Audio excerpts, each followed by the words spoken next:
Election আসলেই মনে পড়ে তৃণমূলের কাকে কাকে চোর বলা হবে। ইলেকশন আসলেই মনে পড়ে তৃণমূলের কে কাকে কাকে জেলে ভরানো হবে। জেলে তো ভরেছেন অনেককেই, কটা প্রমাণ করতে পেরেছেন আজ পর্যন্ত? লজ্জা করে না? আরজিকর কেসের আজ পর্যন্ত সমাধান করতে পারেননি, কেসের পর কেস চলছে, কোন মুখে কথা বলেন আপনারা? আর বাংলা মনে রাখবেন, একদিকে বিহার, একদিকে ঝাড়খণ্ড, একদিকে উড়িষ্যা, একদিকে আসাম, অন্যদিকে ত্রিপুরা, অন্যদিকে নর্থ ইস্টার্ন, অন্যদিকে ওপার বাংলা।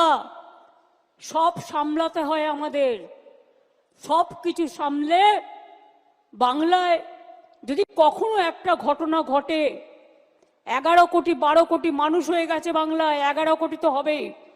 সেন্সাস হলে বুঝতে পারবেন, কারণ 2009-এর সেন্সাসের আজকে প্রায় অনেক বছর পার হয়ে গেছে, এটা কাউন্ট হয়নি। বুঝতে পারবেন যে আমাদের লোক সংখ্যা কতটা এক্স্যাক্টলি, কারণ আমরা পরিষেবা দিতে গেলে সেটা বুঝতে পারি।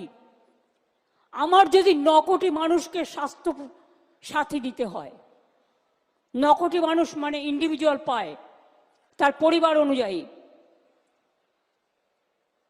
যদি আমাকে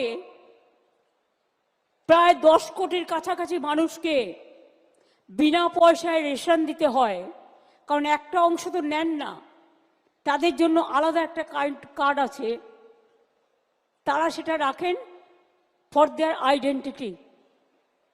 কাউন্টটা তাহলে কি হচ্ছে বুঝতেই পারছেন, অটোমেটিক্যালি সংখ্যাটা পরিষ্কার হয়ে যাবে। কাজেই বাংলায় আমরা যে কাজগুলো করি, আমাদের 97টা সোশ্যাল সিকিউরিটি স্কিম আছে। আমি অনেক সময় দেখি